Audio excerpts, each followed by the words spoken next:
बिस्मिल्लाहिर्रहमानिर्रहीम। तो आज जनरल नॉलेज सीरीज़ का पहला लेक्चर है, तो इसका थोड़ा सा इंट्रोडक्शन हो जाए। तो इसका इंट्रोडक्शन इस तरह करेंगे कि इसके मैंने सीरीज़ पूरी तैयार की है, तो इसका ना एक एक लेक्चर आएगा। तो एक लेक्चर में ऑलमोस्ट 26 क्वेश्चन या 25 इतने होंगे। तो एक क्वेश्चन इस तरह होगा कि इसका एमसीक्यू होगा, उसके साथ ऑप्शन होंगे और उसके साथ डिटेल एक्सप्लेनेशन भी की जाएगी। तो वो मैंने इस तरह इसको डिज़ाइन किया, सिर्फ एमसीक्यू और उसका सिर्फ आंसर नहीं है, साथ इसका जो है वो एक्सप्लेनेशन भी है जहाँ पे हमें ज़रूरत पेश आई। तो इंशाल्लाह इसको इस तरह लेके चलेंगे। तो इसका पीडीएफ भी इंशाल्लाह मिल जाएगा। मैं कोशिश कर रहा हूँ इसका पीडीएफ आपको प्रोवाइड कर दिया जाए।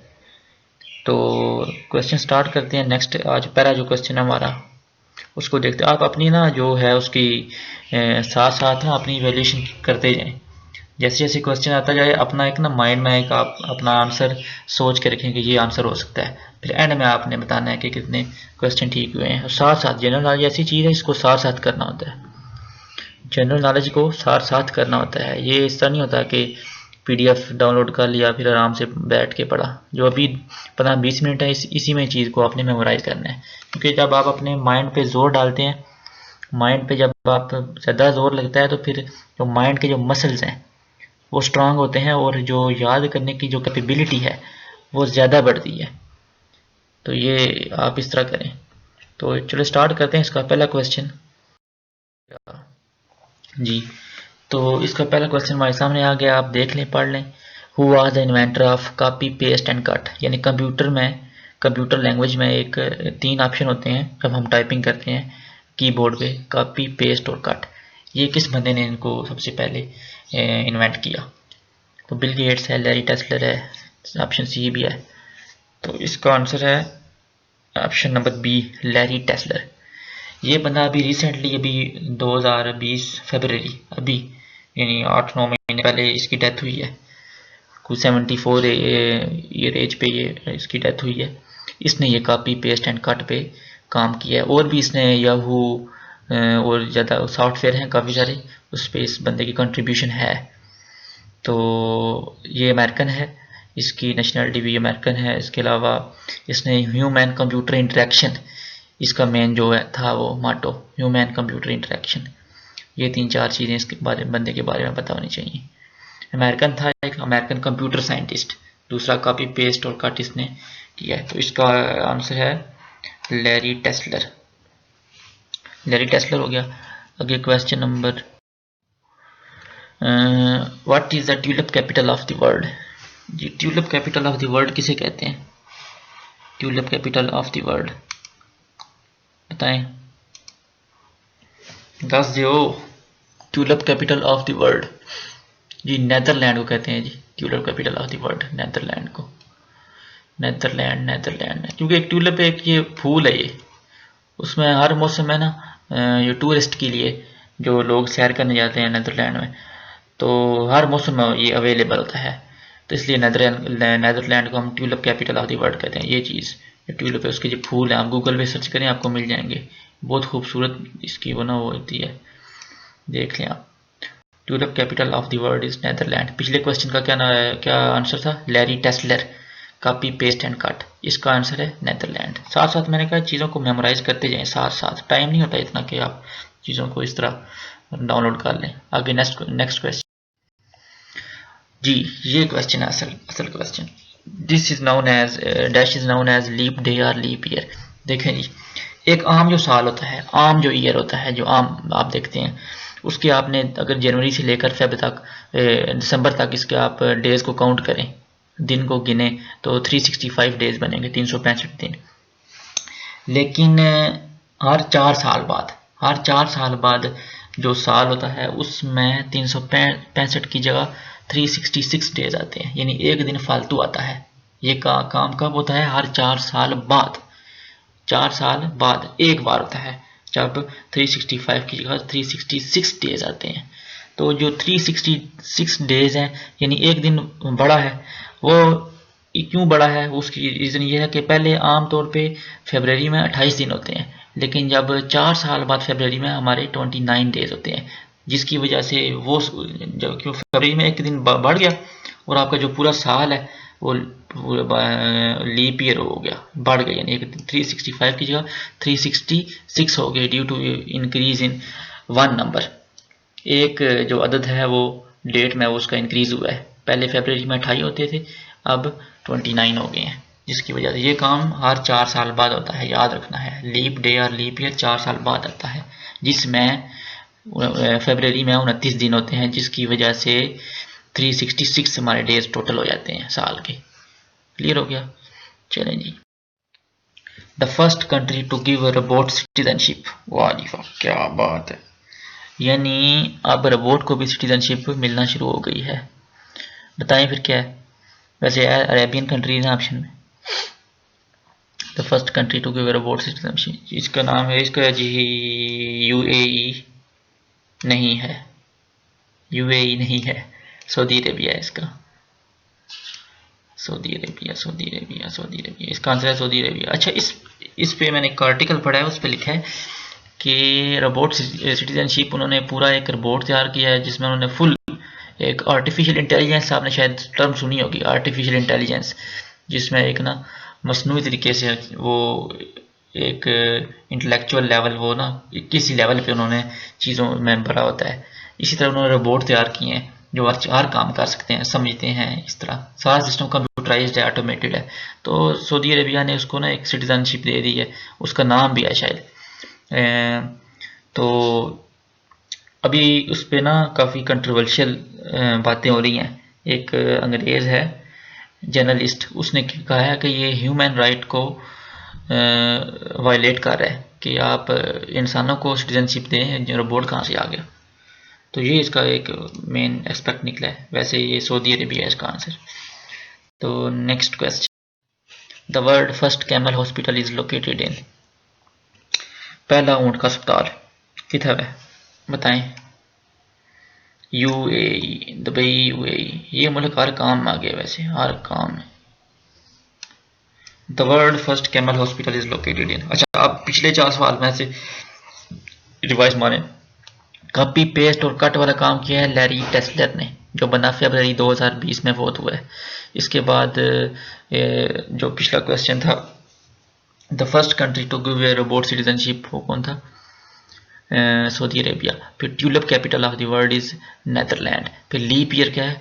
29 फरवरी वाला। ये हमारे पिछले क्वेश्चन। साथ साथ चीज़ों को रिवाइज किया जाए, अपने ब्रेन पे ना स्ट्रेस डालें, स्ट्रेस। अच्छा, ये एक थोड़ी सी इन्फॉर्मेशन है, ये क्वेश्चन एमसीक्यू टाइप नहीं है। इसमें ये कह रहा है कि फ्लड प्रॉन जकार्ता, ये इंडोनेशिया का शहर है ये। तो इसमें जो अक्सर ज़लज़ले, सैलाब, सुनामी, सुनामी वगैरह और काफ़ी सारे यहाँ पे ना आते रहते हैं। तो उसकी वजह ये है कि इसमें जो इनका ग्राउंड वाटर है, ये फास्टेस्ट सिंकिंग सिटी है, ये fastest sinking city in the world Jakarta है। तो उसकी रीज़न उन्होंने बताई है कि यहाँ पे जो ग्राउंड वाटर है उनका, जो नीचे से पानी जो है वो ड्रिंकिंग और कमर्शियल यूज़ के लिए ना वो ज़्यादा वो इस्तेमाल कर रहे हैं। जब पानी सारा बाहर निकाल रहे हैं तो फिर उनकी जो लैंड है ना वो ऊपर से सिंक कर रही है, जो लैंड है ऊपर सिंक कर रही है। फिर पानी सारा बाहर निकाल रहे हैं और लैंड सिंक कर रही है। इसके ऊपर एमसीक्यूज आएगा, ये तो वैसे मैंने इन्फॉर्मेशन ऐड कर दी, फिर इसमें डिटेल से इसका करेंगे, सारा समझेंगे। तो अभी ये एडिशनल इन्फॉर्मेशन वैसे ही लिखी गई है, इसका एमसीक्यू आएगा। यानी fastest sinking city in the world is Jakarta. वैसे भी यहाँ पे इंडोनेशिया में सैलाब, ज़लज़ले, सुनामी, इस तरह की चीज़ें आती रहती हैं, तो उसकी भी रीज़न है। तो ये हो गया इसका आंसर। तो नेक्स्ट हमारा जी, सोलर फार्म, कौन सा कंट्री है जिसने 250 एकड़ पे सोलर फार्म एक बनाया है, जिसकी शक्ल जायंट पांडा की तरह है। यानी पांडा आपने देखा होगा, इस तरह का होता है पांडा, बस इस तरह का समझ लेना, इस तरह कोई चीज़ होती है पांडा, तो काले रंग का होता है। तो 250 एकड़, यानी एक जो ज़मीन होती है, आप देखें तो उसकी शेप होगी, आपने ज़्यादातर देखा होगा उसकी शेप रेक्टेंगल होगी, 4 कोने होंगे। लेकिन चाइना ने एक बनाया है सोलर फार्म अपना, सोलर प्लेटें वगैरह लगा के, तो उसकी जो शक्ल उन्होंने डिज़ाइन की है ना वो पांडे, जायंट पांडे की तरह है। तो उसका आंसर है चाइना। ये मुल्क भी ना हर काम में आगे, कोरोना क्या और क्या, कोविड-19 हर चीज़ में आगे आगे। तो नेक्स्ट जी, कौन सी 102 साल पुरानी एक औरत है जिसने स्काई डाइविंग की। स्काई डाइविंग कहते हैं इसको, आसमान में उड़ान, उसमें आसमान में उसमें पैराशूट वगैरह लगा के ना छलांगे वगैरह इस तरह डाइविंग करना, जिस तरह एक किसी बंदे ने बुर्ज खलीफा से छलांग लगाई ऐसे, तो वो उसमें वो काफ़ी देर ना 40-50 सेकंड 1 मिनट ना वो आसमान स्काई डाइविंग ही करता रहा, नीचे ही आता रहा। तो ये बहुत बड़ा एजाज़ है जी, 102 साल उम्र हो किसी बंदे की, तो ये स्काई डाइविंग करना यानी आसमान से छलांग लगा के पैराशूट के जरिए ऐसे नीचे आना, ये बहुत बड़ा टास्क है, टफ टास्क है। ये इनके 102 साल पुराने जो बंदे हैं, इन ऑप्शन इसका आंसर है ऑस्ट्रेलिया, ऑस्ट्रेलियन थी वो नेशनल। इनके जो 102 साल पुराने बंदे हैं वो हमारे 60-70 के 70-80 जो एज के बंदे होते हैं उनके इक्वल हैं, क्योंकि यहाँ वहाँ पे क्लाइमेट बहुत इनके लिए फेवरेबल है, वेदर कंडीशन बहुत अच्छी हैं, पोल्यूशन वगैरह तो है ही नहीं है। तो एक चीज़ है, आपको पता है कि जो पोल्यूशन है वो इंसान की जो एजिंग है ना, जो इंसान डेथ के करीब करीब होता जाता है, वो कुछ इन्वायरमेंटल फैक्टर्स आ जाते हैं। पोल्यूशन में इनमें एक बहुत इंपॉर्टेंट है, तो इन मुल्कों में ये काम का एटलीस्ट चीज़ नहीं है। 102 साल उम्र है, वैसे देख लें 102 साल बड़ा काम, 102 साल ठीक हो गया। Next question, total length of the world longest Hong Kong Zhuhai bridge. World longest पर इसको देखें, world longest Hong Kong Zhuhai bridge, इसकी टोटल लंबाई कितनी है जी, अंदाजा लगाएं क्या है? 75, 65, 55 क्या है? तो इसका आंसर है 55 किलोमीटर, ठीक हो गया। Total length of the world longest Hong Kong Zhuhai bridge 55 kilometre. Mind में लॉक कर लें साथ साथ चीज़ें, मैं बार बार कह रहा हूँ आप चीज़ें लॉक कर लें। जनरल नॉलेज एक ऐसी चीज़ है, इसका कोई हदूद नहीं है, कोई बाउंड्री नहीं है, इन्फिनिट नॉलेज है, इन्फिनिट। तो हमने चीज़ें वो क्वेश्चन वो करने हैं जो काम के हैं, ये नहीं करना कि अमेरिका में एक सिटी है उसमें कितने वो बने हुए हैं शॉपिंग मॉल हैं, उस शॉपिंग मॉल की कितनी सीढ़ियाँ हैं। काफ़ी सारे मैंने लोगों को देखे ऐसे ऐसे क्वेश्चन बनाते हुए कि शॉपिंग मॉल है उसमें कितनी सीढ़ियाँ हैं, उसमें ये क्या है, वो बली बली क्या क्या। और ठीक है, काम वाले क्वेश्चन करने हैं, टाइम को बचाना है। What is the total length of the world longest Hong Kong Zhuhai bridge 55। Next, अच्छा जी, अब दुनिया का सबसे लंबा समुद्री पुल किस मुल्क में है? वर्ल्ड लॉन्गेस्ट सी ब्रिज किधर है बताएं? तो इसका आंसर है जापान नहीं है, इसका आंसर है China. China China China mostly, वैसे आपने देखा होगा जो वर्ल्ड लॉन्गेस्ट चीज़ें आई थी ना, मोस्टली अप टू 45% वो चाइना से रिलेट करती हैं। अगर तुक्का भी लगाना हो तो फिर चाइना चलेगा। Where is the world longest sea bridge? China, China हो गया। वैसे ये समुद्री पुल के देख लें, वैसे समुद्र में पुल बनाना, world longest sea bridge. Next, the longest solar eclipse lunar eclipse of the 21st century, यानी अभी भी रिसेंटली हुआ है, चांद ग्रहण जिसकी सबसे ज़्यादा ड्यूरेशन थी, वो कौन सा हुआ है तारीख में? 21st सेंचुरी वाला, ठीक है, यानी ये अभी सन 2000 की बात कर रहे हैं, 2000 से ऑनवर्ड। तो ये 27 जुलाई 2018, ये डेट बहुत इंपॉर्टेंट है, ये क्वेश्चन आया भी है एक दो एग्जामिनेशन में, मैंने देखा भी है इसको। The longest lunar eclipse of the 21st century was occurred on, सबसे लंबा चांद ग्रहण, सूरज ग्रहण भी आएगा आगे, उसकी बाद में बात करेंगे। ये चांद ग्रहण की बात कर रहा है, 27 जुलाई 2018। नेक्स्ट जी, country has a new golden bridge that is held up by a pair of giant concrete hand. वो कौन सा मुल्क है जिसने एक सोने का पुल बनाया जी, गोल्डन तो उस पुल को, जैसे एक कोई भी पुल होता है उसके नीचे उन्होंने पिलर लगाए होते हैं, लेकिन उन्होंने, इस मुल्क ने उस पुल के नीचे ना एक हाथ रखे हैं, दो हैंड, जिस तरह किसी एक राइट हैंड होता है, एक लेफ्ट, दोनों को हम इस्तेमाल करते हैं कोई चीज़ उठाने में। इस तरह उसकी ना आप गूगल में उसकी तस्वीर देखें, दो हाथ हैं उन्होंने और सेंटर में उनके पुल, उन हाथों के ऊपर से पुल गुजर रहा है, यानी हाथ जो हैं, पंजे जो हैं वो एक पाए की तरह काम कर रहे हैं। सोने का पुल है, वैसे बड़ी एक इंटरेस्टिंग बात है, देख लें, गोल्डन ब्रिज है। तो ये इस कंट्री का नाम है वियतनाम। वैसे अगर आप इमेजिन करें, अगर ये पुल पाकिस्तान में हो, हमारे कंट्री में हो, तो क्या ख्याल है? सोने का पुल, सोने का पुल क्या बनेगा इसका? छोड़ेंगे वाम? बताएं, कमेंट करें, वाम छोड़ेगी या नहीं छोड़ेगी? ठीक हो गया, इसका आंसर है Vietnam. Next, penalty cards used in football first introduced in which year, यानी ये एक पेनाल्टी कार्ड होते हैं जो उनको कहते हैं येलो कार्ड और रेड कार्ड, जिनके जरिए वो एक सजा वाले कार्ड होते हैं ये पेनाल्टी, यानी कोई खिलाड़ी कोई खिलाफ वर्जी करता है खेल की तो उसको कार्ड मिल जाता है, ये येलो और रेड। तो इस हर कार्ड की एक अपनी अपनी नोयत है। तो ये कार्ड कब इंट्रोड्यूस हुआ? 1970 में। 1970 जो मॉस्को में फुटबॉल का वर्ल्ड कप हुआ था, 1970 Moscow. Next, Turkey connects the two continents. जी, ये बहुत इंपॉर्टेंट क्वेश्चन है। तुर्की ऐसा मुल्क है जो आधा यूरोप में है और आधा एशिया में। तो जाहिर सी बात है, आधा यूरोप में आधा एशिया में, तो इसने जाहिर बात है एशिया और यूरोप को कनेक्ट ही करना है ना। इसका आंसर है एशिया एंड यूरोप। ये क्वेश्चन बहुत इंपॉर्टेंट है, इसलिए वहाँ जो हमारी पाकिस्तानी डंकी लगा के जाती है बाहर, वो उसकी कोशिश होती है हर बंदे की टर्की जाएँ, फिर वहाँ से हम इटली यूरोप निकल जाएँ।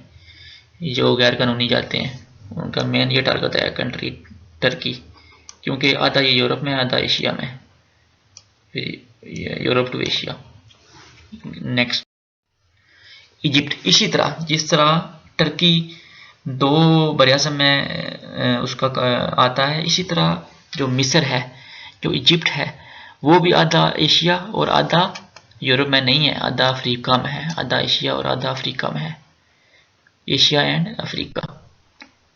यानी ये दो बरयाज़मों को मिला रहा है, बरयाज़म एशिया एंड बरयाज़म अफ्रीका। इजिप्ट जो टर्की है वो एशिया एंड यूरोप, जो इजिप्ट है वो अफ्रीका एंड एशिया।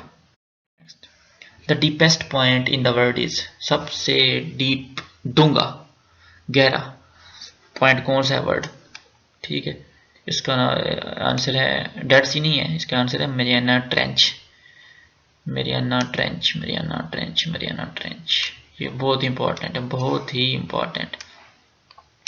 इसका आंसर है मेरियाना ट्रेंच। ठीक है, the deepest point in the world is Mariana trench. अब मेरियाना ट्रेंच किस समुद्र में है, किस ओशन में है? The Mariana trench is in the dash ocean. तो इसका आंसर है पैसिफिक, याद रखना है, Pacific, Pacific, Pacific, Pacific, Pacific. Deepest point in the world is Mariana trench. अब मेरियाना ट्रेंच कहाँ पे है? पैसिफिक ओशन में। नेक्स्ट क्वेश्चन, ये दोबारा क्वेश्चन रिपीट हो गया, बताएं अब आप इसका। Mariana trench is in the dash ocean, बता दें। पैसिफिक ओशन हो गया क्लियर? चलें आगे, चलें, चलो जी आगे। Which is also called city of 1000 मीनारेट्स। 1000 मीनार वाला, मीनार ऐसे होता है, गलती माफ, इस तरह होता है वैसे मीनार, इस तरह उसकी शक्ल कर लें, इस तरह मस्जिद का जिस तरह होता है। 1000 मीनारेट्स कौन सी सिटी है? उसका वो है कायरो, कायरा। इसका आंसर है कायरा, याद है, city of 1000 minarets is called as Cairo. ठीक हो गया, 1000 मीनार वाला शहर किसको कहते हैं? कायरो को। नेक्स्ट क्वेश्चन जी, ये बहुत ही मशहूर मस्जिद है एक, सुल्तान अहमद मास्क। ये टर्की में है, इस्तांबुल शहर। Sultan Ahmed mosque in Istanbul is popularly known as. जी, इसका आंसर बताएं आप। इसका एक हिंट ये है कि ये स्लाइड जिस रंग की है बस उससे मिलता जुलता रंग। जी, तो इसका आंसर है ब्लू मॉस्क, नीली मस्जिद। एक लाल मस्जिद भी है पाकिस्तान में, ठीक है। ये ब्लू मॉस्क है। Sultan Ahmed mosque in Istanbul Turkey is known as blue mosque. Of the earth, south pole of the earth ये हो गया एंटार्क्टिका। और अब north pole of the earth is located in Arctic Ocean, ठीक है। मैंने पहले बताया, पहले नॉर्थ आता है कोई भी तरतीब में, फिर साउथ आता है, फिर नॉर्थ के लिए हम ये रखेंगे, पहले आर्कटिक रखेंगे, फिर एंटार्क्टिक रखेंगे। ये हमारा आ जाएगा north pole of the earth is in Arctic Ocean, और साउथ होगा एंटार्क्टिका में। चलें जी, नेक्स्ट क्वेश्चन हमारा आ गया, question number 22। The bridge in Istanbul Turkey that connects Asia and Europe is called. वो पुल, क्योंकि मैंने बताया था कि जो टर्की ऐसा कंट्री है जो आधा एशिया में आधा यूरोप में है, तो सेंटर में इनके कोई नहर वगैरह या कोई समंदर है, तो उसको कनेक्ट करने के लिए उन्होंने एक पुल बनाया हुआ है। तो उस पुल का क्या नाम है वैसे बताएं आप। The bridge in Istanbul Turkey that connects Asia, ये फर्ज करें ये हमारा एशिया का एरिया है और ये है यूरोप का एरिया, ठीक है। और ये जो सेंटर में जो ब्लैक है ये वाला एरिया, ये पानी इधर से गुजरा है, आपको तस्वीर देख लें जाके, यहाँ पे उसने ऐसे पुल कनेक्ट कंस्ट्रक्ट किया है। ये पुल, इस पुल को क्या कहते हैं? ये सारा टर्की है, लेकिन जो उन्होंने सेंटर में उन्होंने जो पुल बनाया उसको क्या कहते हैं? Bosphorus bridge. फास्फोरस नहीं, बॉस्फोरस है, मतलब फास्फोरस लाते रहो, बॉस्फोरस ब्रिज कहते हैं इसको, ठीक हो गया। चलें जी, question number 3। Sinai peninsula is located in. अच्छा, सबसे पहले आप पेनिनसुला की डेफिनेशन देख लें। What is peninsula? पेनिनसुला वो एक ऐसा एक लैंड एरिया है, एक ऐसी कहते हैं टेरिटरी है जिसके तीनों तरफ पानी हो और एक तरफ खुश्की हो, यानी इस तरह हो। ये जो जितना रेड लाइन है इसके आगे पीछे सारा पानी, बाकी जो ब्लैक है ये वाली ब्लैक हिस्सा, इधर सिर्फ एक खुश्की वाला अटैचमेंट एरिया हो। जिस तरह इंडिया है, इसके तीनों तरफ पानी पानी है और एक तरफ खुश्की वाला एरिया, इंडिया भी एक पेनिनसुला है। इसी तरह एक होता है टर्म इस्तेमाल होती है आइसलैंड। आइसलैंड में चारों तरफ पानी होता है आइसलैंड में। यानी पेनिनसुला और आइसलैंड में डिफरेंस ये है कि आइसलैंड में आपके चारों तरफ हर गिर्द जो भी कंट्री होगा उसके इर्द गिर्द सारा पानी होगा, समुंदर होगा, लेकिन पेनिनसुला में तीनों तरफ सिर्फ उसका पानी होगा, पानी वाला इलाका होगा और बाकी खुश्की वाला, ठीक है। ये होगा हमारा पेनिनसुला की डेफिनेशन और आइसलैंड में डिफरेंस। अब the Sinai peninsula is located in Egypt, ये इजिप्ट में है, मिस्र में, ठीक हो गया। आगे नेक्स्ट आ गया, atomic bomb was dropped in the city of Hiroshima on. जो अमेरिका ने वर्ल्ड वार 2 में, ये बात करेंगे जब हमारी हिस्ट्री स्टार्ट करेंगे, थोड़ा सा काम को आगे बढ़ाएंगे इंशाल्लाह, तो फिर वर्ल्ड वार 1 वर्ल्ड वार 2 पे बड़ी अच्छे वो मैं लेके आऊँगा लेक्चर। तो अभी आप फिलहाल ये याद रखेंगे, जो अमेरिका ने हिरोशिमा पे जो बम गिराए थे वो वर्ल्ड वार 2 में, दूसरी जंग अज़ीम। Atomic bomb was dropped on the city of Hiroshima on, क्या इसका आंसर बताएं? 6 अगस्त 1945, 6 अगस्त 1945, ये आंसर है। ये बहुत इंपॉर्टेंट डेट है, इसको आप याद कर लें। Atomic bomb was dropped on the city of Hiroshima on 6 अगस्त 1945, ये इसका आंसर हो गया। नेक्स्ट और क्वेश्चन है, the world largest island is. मैंने पहले भी बताया आपको कि पेनिनसुला और आइसलैंड में क्या डिफरेंस है। पेनिनसुला एक ऐसा एरिया है, एक ऐसी टेरिटरी है जिसके तीनों तरफ पानी हो और एक तरफ खुश्की हो, जैसे इंडिया है, इसके बाकी अतराफ में समुद्र वगैरह है और एक में हमारा जो बॉर्डर जैसे लगता है लैंड वाला एरिया आ जाता है। आइसलैंड ऐसे होता है जिसके चारों तरफ पानी पानी हो, जैसे ये मालदीव वाली कंट्री, मालदीव कंट्री है और भी है। इस तरह जो लार्जेस्ट आइसलैंड है वो ग्रीनलैंड है, Greenland, largest island is Greenland. वैसे भी आपने देखा होगा जो ग्रीन चीज़ होती है, सब्ज़ चीज़, वो वैसे भी डोमिनेंट होती है, कि यानी हमारे इर्द गिर्द जो लैंडस्केप है उसमें आप देखेंगे सब्जा ही सब्जा होता है। तो ये आप इसका ट्रिक याद कर लें, ग्रीन लैंड लार्जेस्ट होगा, क्योंकि ये सबसे ज़्यादा घास वाला एरिया होता है।